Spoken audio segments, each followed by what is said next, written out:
Well met, lords and ladies, Jacob Butter speaking, and a warm welcome to this week's Walking Wednesday. Yes, I'm out a little bit later than usual. That's what D&D night will do to you sometimes. Not to mention, speaking of that, I was supposed to upload the review of the Alternates episode 4 that we did not we did yesterday, but I was supposed to come out yesterday. And forgot to actually do that. Well, I say that, I also, right after the session ended, because Aiden knew about my plan in the first place, because I wanted to have, if I was streaming on the Butter Bunch, I wanted to have something for the main channel, that's why I waited. But because of other boring stuff that you don't want to get into, I end up getting sidetracked and end up having to really scramble to make sure that I got everything together for the stream itself in less time than I thought I had, and yeah, forgot to have that. Although I'm pretty sure Aiden himself also forgot, because he only asked me why I didn't upload it after we'd finished the session. So there you go. But then again, there was a lot of stuff that happened in that he was preparing, but it also handed off to Vin, and part they also hand off to Ghosty. It's very interesting now for that, having 3 DMs all trying to juggle different things, and deciding, okay, who is best for like this idea, sort of just not quite like a trifecta, but close enough, or triumvirate, I think would be the word. Yeah, a triumvirate. With Aiden still at the head, obviously, which is fantastic for most of us. But anyway, all of that aside, it's been a very big week for AFMAO in general. Just because, of course, well, not only did we get a new Mermaid Tales episode on the AFMAO Diaries channel, it's now called. We also got a celebration of the 10 years of MyStreet. I've been told that's a very similar thing to what happened with 10 years of Minecraft Diaries, which I haven't seen and probably should check out as well, as I was going to, and then I just completely forgot. Even without reviewing it, I probably should just watch the video if nothing else. But yeah, either way, and it was it was quite the intriguing watch as well. Not only because I learnt to stop saying modern AFMAO and start because apparently the official term is the AFMAO SMP era. So that's good to know. Glad that was clarified. I'm actually surprised that the videos themselves don't have AFMAO SMP in the title, because I said this before, but Moika, voice of KC, and Sasha and some others, actually, I don't know if she still does this series, but she used to do a series called AFMAO Crew SMP, which I'm pretty sure was them out of character. This was around the time that SMPs were at their peak in Minecraft, so I'm surprised the videos were branded as separate as they were. Come to think of it, considering how much the Dream SMP actually, got into its long-standing dramas and live tunings in around the time when everyone was locked in their homes and could spend ample time watching these things unfold. I'm surprised that there weren't any long-standing stories, not to my knowledge anyway, from AFMAO SMP until this year with the Alternates, now I think about it. Although, maybe, if I had to guess as to why, given the target audience of the AFMAO SMP specifically, maybe the idea was to make sure it could be in small bites, so that if you missed out on a video, you weren't completely lost in any sort of way. Because that's the thing. I remember that BB specifically, from like 2021, I think actually, was trying to compile or do a big edit project of the Dream SMP to make it so that people would be able to watch it, and that is so that it's more palatable actually, rather than having to go and track down specific live shows at specific times from about 20 different creators, all of which are hours long and with different perspectives on the exact same events basically. You know, would have been chaotic. So I think the idea was to you know, nail them down, so to speak. And then I guess that I guess she got sidetracked with life, but I remember that was one thing she was she did actually make a few edits and a few completed videos. There's actually an unlisted video on the Butter Bunch called Dream SMP Episode 1. But in true BB fashion, she wants to have a significant amount of them completed before actually putting them forth. Similarly to what she was doing with Rip in the Dark, aside from, well, until it got to the stage where the edits got to be so spread out between them that it was just unsustainable. Which is why I don't do them for my long projects.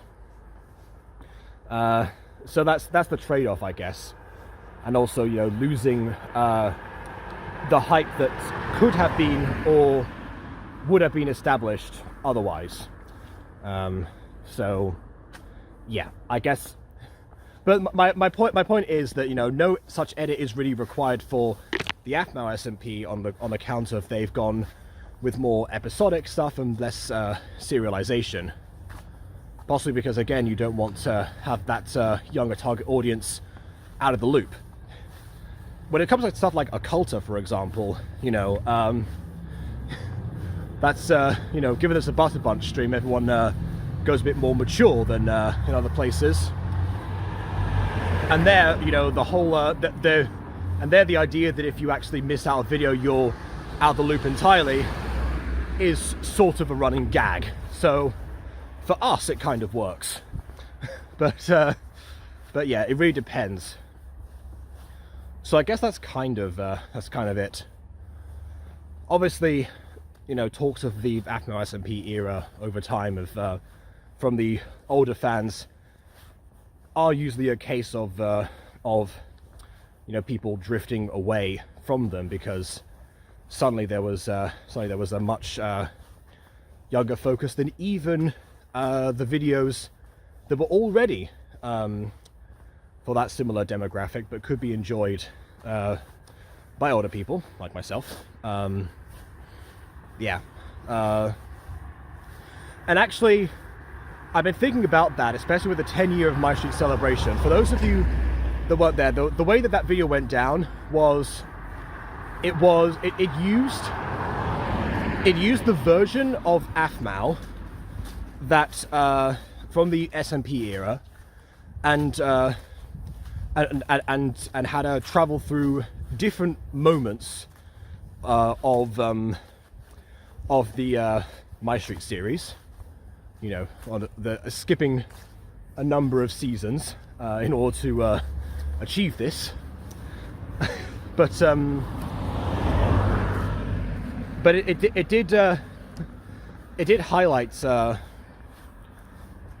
well, not only the contrast between how it worked, because like the gimmick of the video was how much of a contrast SMP AFMAO was to everyone else, and that kind of, like, you know, gave me a bit of a brain blast, so to speak. And that was the same thing that I've been saying about MyStreet for some time. You know, it happened to be that they skipped my two favorite seasons, seasons 3 and season 5, which you know, for a lot of people, I guess, I don't know if they're just the more forgettable ones. I say season 1 is the most forgettable for those who are less nostalgic for it. I know some people tuned into MyStreet around season 4 when the tone changed, and arguably that's where, you know, the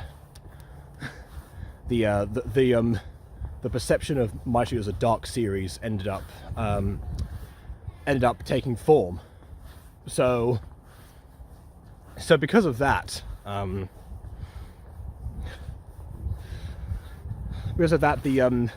characters who were, you know, even to some degree more grounded, even if they were a little bit over the top at the time, they were over the top in comparison to regular MyStreet Aphmau, which meant that SMP Aphmau had to be the more bombastic one to counteract that, which is kind of a similar idea to a lot of classic double acts. You know, your Abbott and Costellos, your Morecambe and Wise, your Mortadelo and Filemon to a certain degree. If you don't know who those are, then don't worry about it. But yeah, point is that usually there's somebody who is the much more over-the-top persona, and the other person reacting to their absurdity, and that's where a lot of the comedy comes in. In MyStreet, a critique that was circling around at the time was around Aphmau's character, because in comparison to a lot of the larger-than-life personalities that were, you know, that became the mainstays of the series, you had, you know, Aphmau, the main character, by comparison, was quite bland. You know, I wouldn't agree with that necessarily, but that's what people were saying. And of course, those people forget that that was kind of the point. So what happened was there's, you know, there was an understanding that there needed to be somebody who was at least on some level a bit more of a realist, a bit more grounded, in order to actually offset the chaos, or to bring them into order. There was also the fact that well, I mean, Ghostly pointed this out in the video, that even season 6 acknowledges that after they addressed the criticism from the fans in an indirect way, season 6 acknowledges the fact that that Aphmau was the one who brought everyone together. They wouldn't all have been friends if it weren't for her. She was the main, like, central point that everyone kind of like revolved around. It was sort of like Carly Shay in iCarly, to use a bit more modern example than any of the examples I listed beforehand of double acts. Similar problem that, you know, people talked about Carly being less interesting. Then again, Quinton Reviews pointed out that she is a bundle of anxiety, and that was sort of the idea.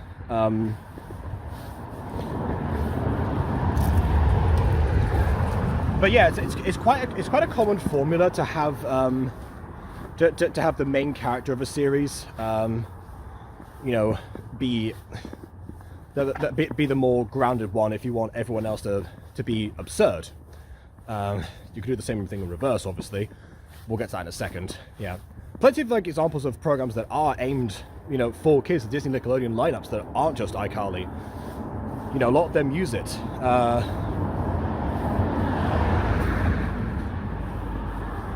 You know, alternatively, there are shows like Ant Farm where everyone's on some level of absurdity, but most of the time it's also that, you know, the world they inhabit is also just very bizarre. So they are reacting to an even crazier world while being crazy themselves. So there's variations you can do, basically. I do wonder if the Aphmau SMP had more of, like, you know, something that was environment based, and being like, okay, well, there's certain things that are happening that aren't caused either by the characters or caused by them, that go out of control. Like, I don't like the I know they do that sometimes with like the Soda Pop Rising video that came out recently. But because they're all caricatures on the same level as each other, unlike with Ant Farm where they can ground themselves a bit more, it doesn't quite flow the same way. Which is why SMP Aphmau stood out so much for the opposite reason in the MyStreet 10 years anniversary. Because she was reacting to the Demon Warlock, the very serious Demon Warlock, and just making him very annoyed by her, you know, infantile demeanor, essentially. And that worked really well, because there was somebody who was actually like reacting to things rather than, you know, essentially everyone trying to one-up themselves on silliness.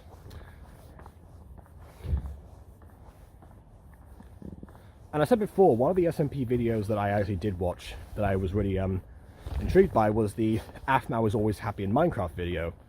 In that one, Aphmau gets, I think it's also Zane again, much like with Soda Pop, I think. It was that caused that ended up like causing it so that Aphmau was permanently afflicted with happiness and could not feel anything else. And it was, and everyone else had reacted like it was a terrifying thing, because it is terrifying. You know, if there's, if happiness is all you feel, well, then you're unable to, like, understand and relate to other people who aren't going through the same things, or even understand like what's supposed to bring happiness and what and what isn't. Fear responses, all that stuff just falls out the wayside, basically. So yeah, that's and also on a story level, if everyone's happy, there's no conflict, there's no story. I actually told this to my youngest cousin at one point when we were going through her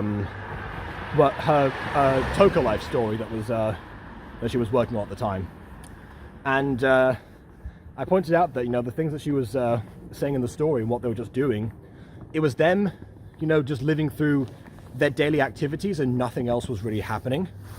And I said that, for a story to happen, there needs to be some sort of conflict. And I think at one point, one of the main characters got into trouble for some reason. There was some a bit of resentment or something was going on. A bit of a comfort thing happened, and with one of the characters, and yeah, there was like a beginning, middle, and end. Just something that simple. It ended up taking shape. I think it's the same day I broke my arm, actually. So as far as memorable moments happened, that was that took the central point. But before that, I was going through those things, and that was when I was introduced to Tokaboka in the first place. So yeah, it all applies, and I think that's something that the Toka community is also learning now, as I've seen that they've kind of got their act together a little bit, thanks to series like MyStreet and such. Not just on a visual level, but also on a structural level in general. They seem to have caught on to it by now. So there's actual stuff that's happening for what they're doing. Then again, granted, Toka also has a bit more of a progression thing as a game. So if you're unlocking certain things, that's already established. But I don't know. Back to Aphmau though. In the Divers Anniversary video, like I said, it was SMP Aphmau who was the ridiculous one, and the other ones were more grounded by comparison, and that worked out in terms of their in terms of the dynamics. The main character being the Chaos Gremlin can also work for sure.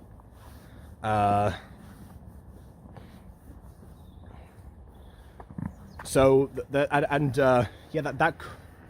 but it does remind me that what the thing that was really missing, ironically enough, the critique, I guess, with the Aphmau SMP now is that Aphmau herself and the role that she actually made beforehand doesn't come across in the same way anymore, and that's what I think the main detractor is, because I mean, like I said before, it's not just the target audience thing. I can absolutely get into a series that I'm not the target audience for. Case in point, I started watching MyStreet when I was 16. So yeah, that's it's not like that's an unfamiliar scenario in general, and even by the same creator. But beyond that, I also thought about something else. Because I said before that MyStreet is my favorite show. It even topped, Code Lyoko, the one that was one of the most symbolic for me particularly, not because it was a phenomenon when I was, an actual child, but also, but also just because of how good it is, and and how much reference people have, and the fact that it stuck with me until I found someone else who was in the fandom, or had at least like memories of that. So yeah, and what was I gonna say?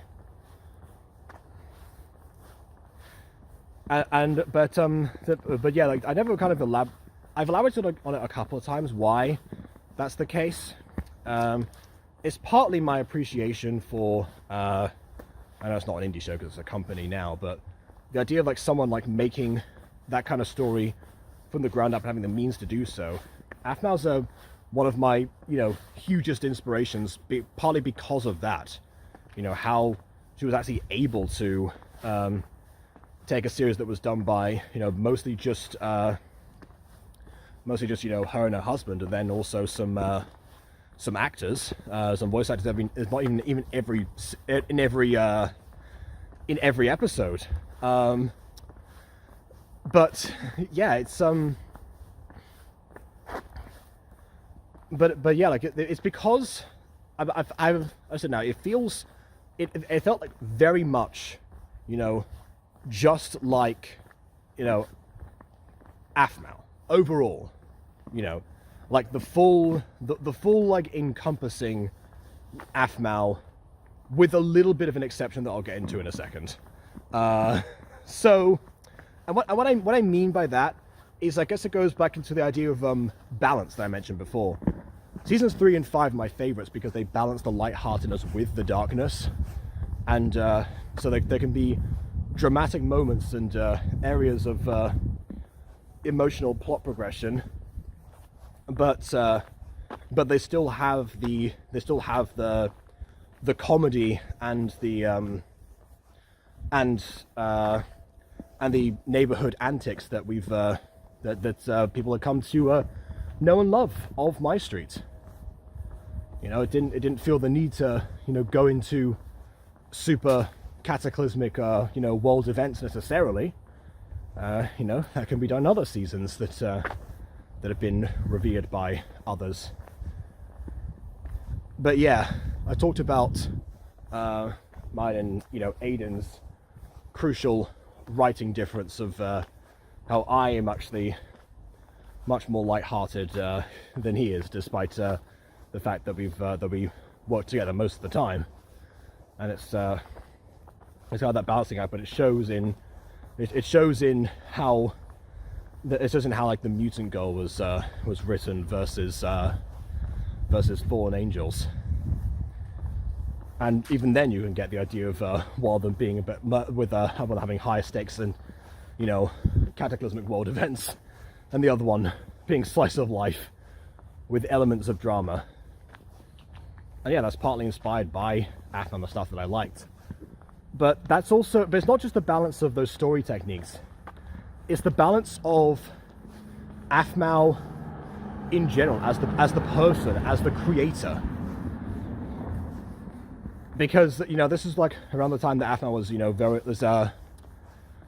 well, the community tab posts weren't usually all exclusively merch related at this time, and you know, the couple of even celebrating the birthdays of characters that had been determined by her, you know, quite arbitrarily, because their birthday never come up in the series.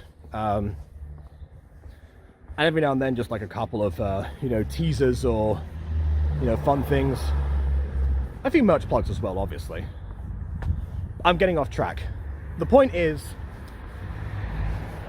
the point is, MyStreet feels personal. You know, it feels like a personal project that somebody who was able to produce had, you know, that had all of their, you know, silliness within it, but also a couple of those, you know, human moments or dark moments, and was a little bit of a fantasy, you know, a self-indulgent fantasy in some places. Let's not kid ourselves.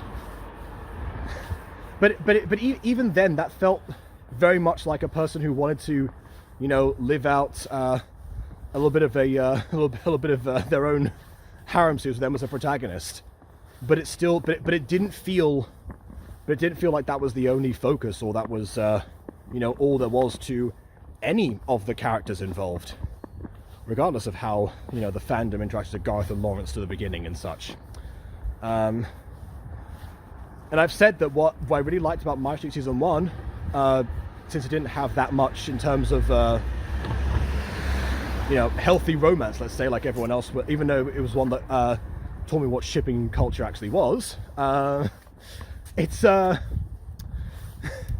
it was just like how, you know, the roommates got along, how Aphmau, Caitlin, and Kawaii-chan made their way, made the situation work for them, and how they were, and how the friends, you know, pushed forward and persevered and everything, or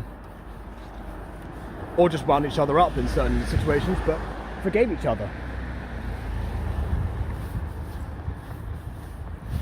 You know, all of that fantastic stuff.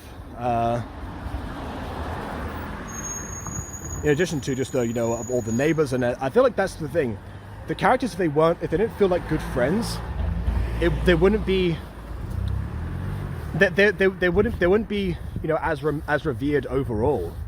If there were no like positive things to everyone, and you know, if Garth and Lawrence were just you know, obsessive stalkers, they would not have functioned. If Caitlin just beat up Travis, it would not have worked. You know, it was self-indulgent, but it was personal, and it was balanced. Like I said, you know, even in season 1, you know, people remember how the Zane stole Christmas because it was, you know, a wholesome Christmas moment that radically changed the character of Zane and set him on a much better path because he was given a chance by Aphmau, might I add. And yeah, it's and I think that's the thing. Also, if you go into the other seasons, like I said, it feels, partly because I know that Jason took over because Aphmau creator was getting some writer's block, so Jason wrote a lot of the stuff that was going on, which may or may not be why Aaron became much more of a main character after that, but yeah, it's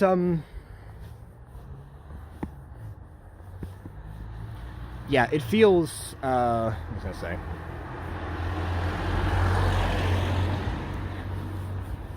But yeah, those kind of things, I feel there's, you know, for me personally, you know, I mean, partly because I don't like seeing the characters, you know, in super dire situations, you know, constantly.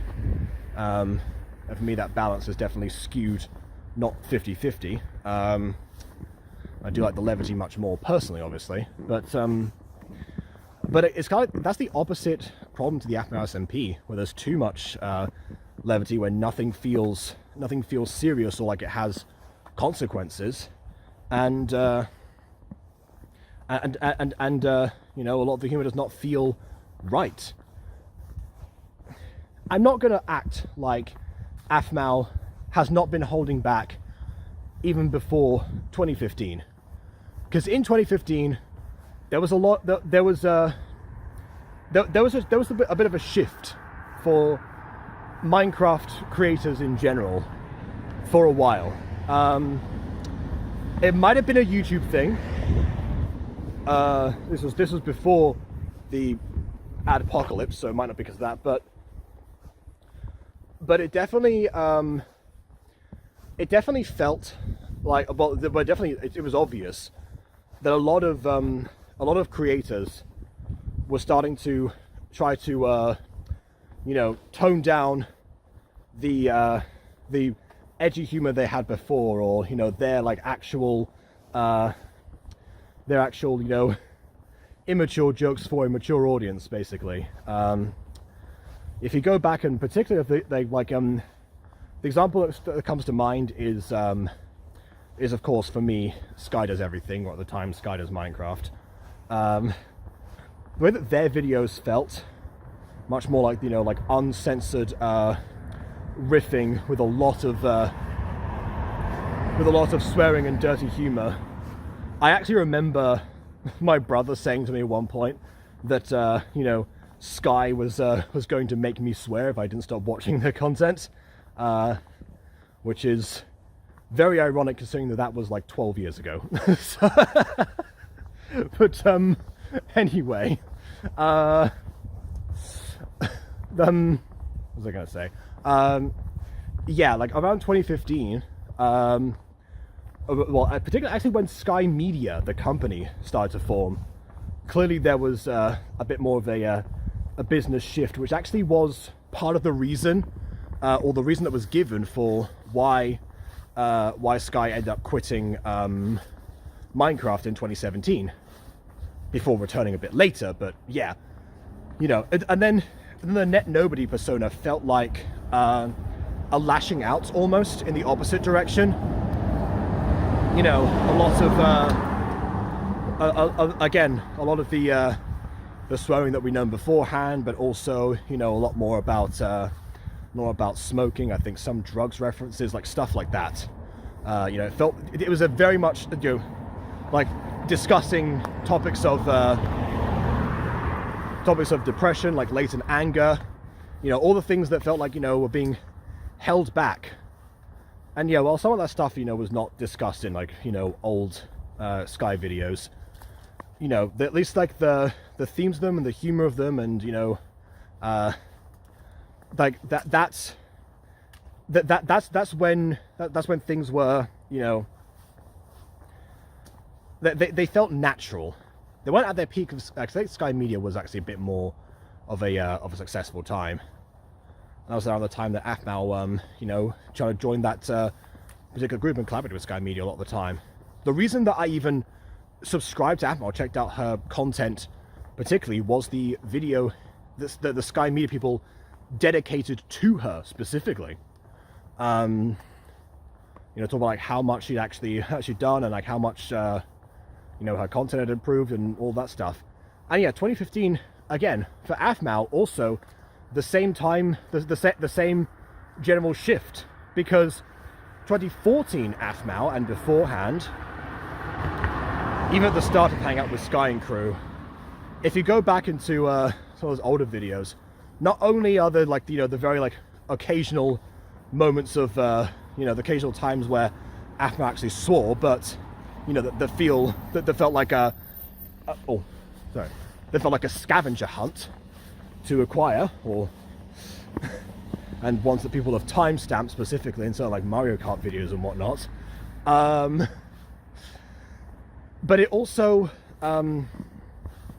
but also like the humor felt different. You know, let's say.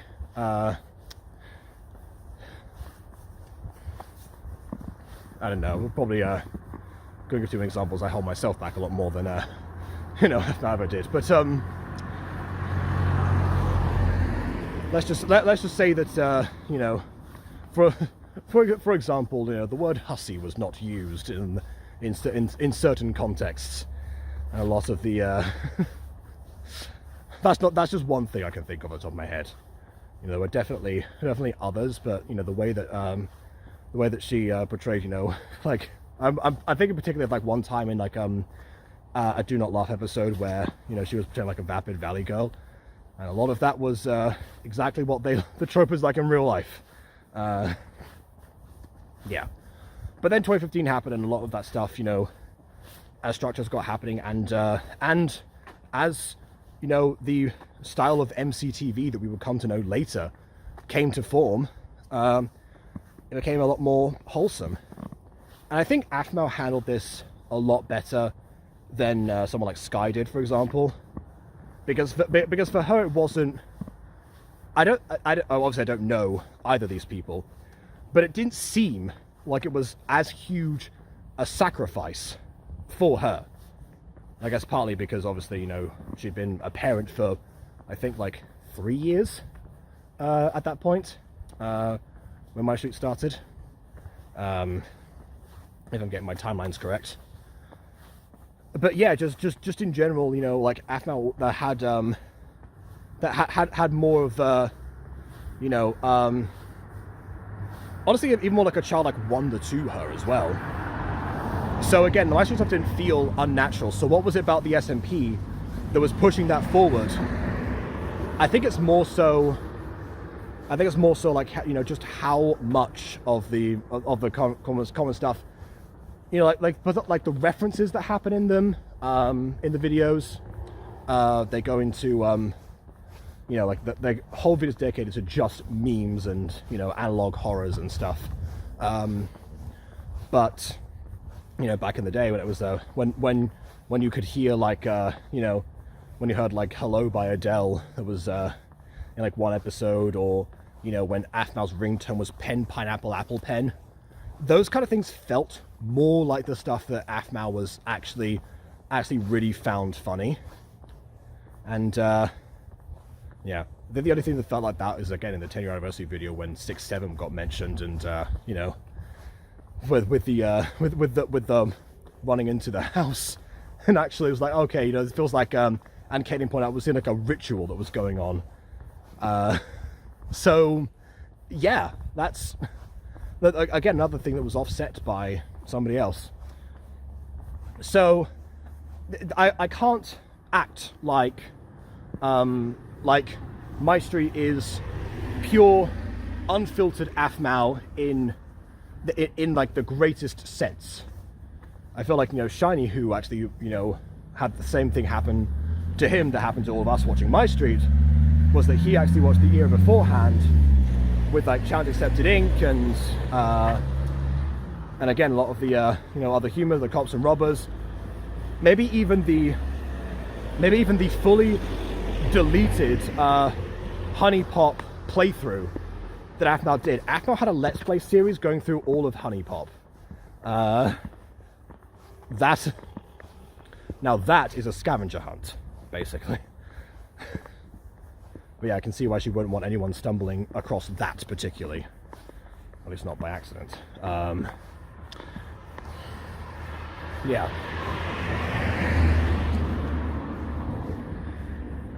But yeah, it still felt enjoyable. And like I said, you know, I'm a person who also, you know, doesn't feel like things need to be, you know, like super mature, or to go into like, you know, dark territories, or, you know, use like, you know, like foul language or crude humor necessarily, if that's not your thing. Like, you know, I feel like something could be, you know, still that's all hilarious and still appealing if even without that stuff. You know, case in point, you know, Avatar: The Last Airbender, which we know that Aphmau was a huge fan of.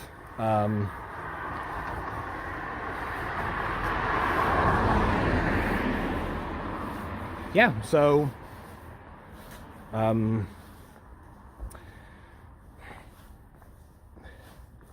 so yeah, I guess my main point really is that you know, not only like even the mini games that happened back in the day that were more what would birth the Aphmau SMP style, not only were they somewhat related to like how the characters were and played on accessing knowledge of them in the shows and such, but they also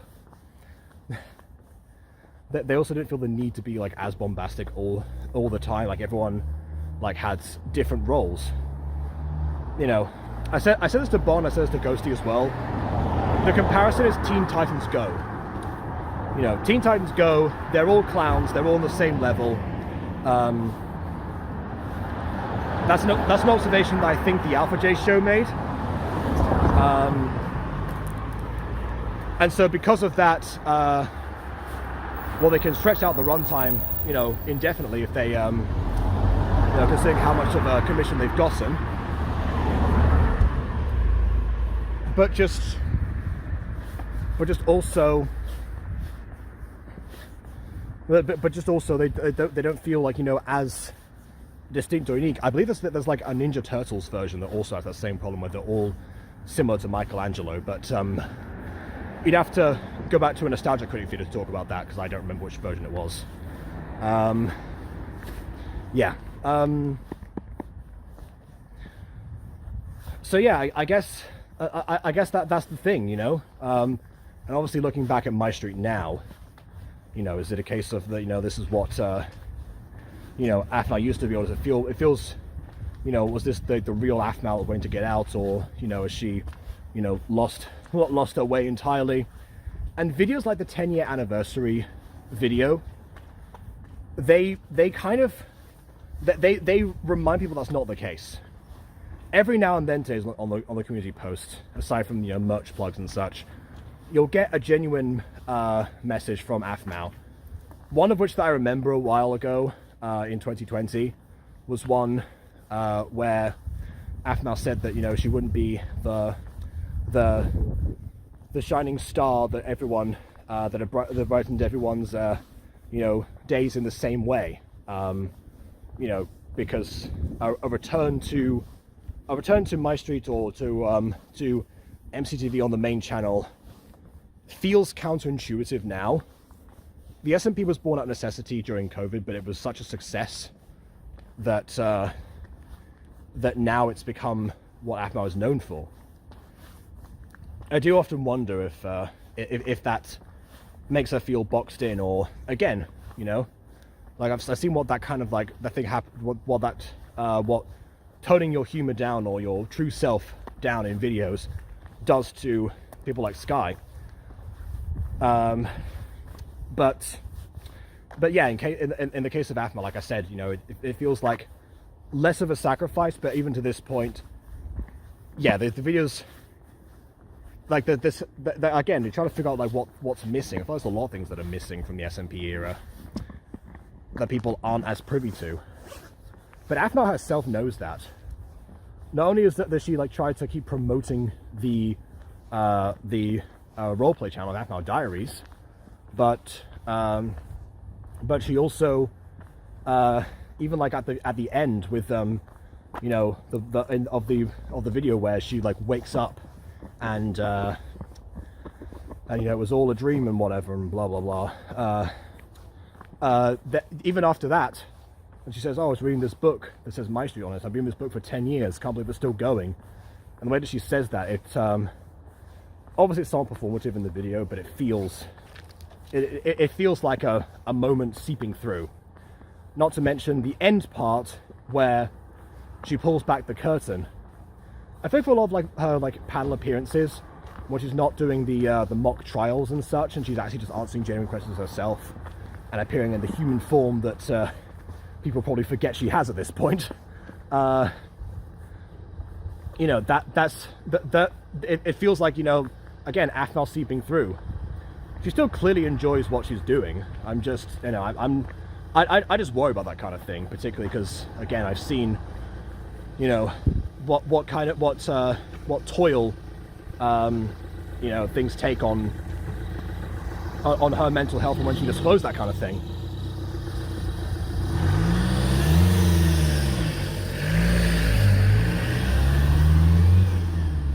Obviously, I've never met this woman, and who knows if I ever will, but yeah. Just one of those things that, you know, once, you know, someone has inspired you to that degree, you can't help but, you know, wondering about them, and yeah. But my main point is that, you know, that version of Afmao is still there. Like that shining star, as she pointed out, you know, it's only been dimmed down, by choice, or by continued choice, let's say, after COVID.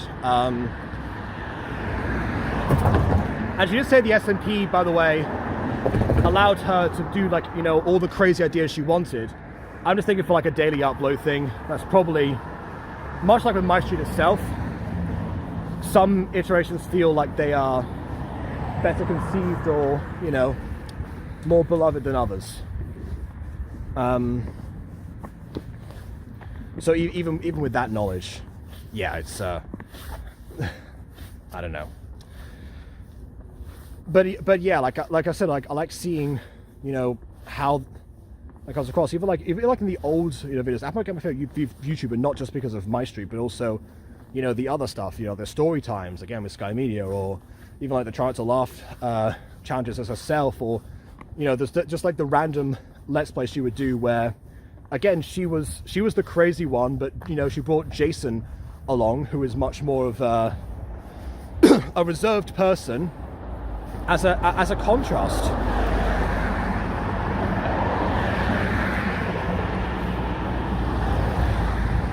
So that kind of dynamic, you know, already existed in some form. Okay, I'm back. Sorry about that. I talked for so long, I ran out of space on my phone. Whenever I get into AFMAL mode, that's it. So I think I'll wrap up now. I guess TLDW. You know, MyStreet is my favorite show because it feels personal. It feels like the kind of thing that's a creative individual that really that has the means, the drive, and just enough of a silly streak to get to execute. Was able to pull off and actually garner a fandom around, and it's nice to see that still has the potential to happen. People have lost hope after that post about Emma ever returning to what she was before, or what she was like before. I feel like having those two different channels, branding name aside, for the second one, it's definitely the best of both worlds.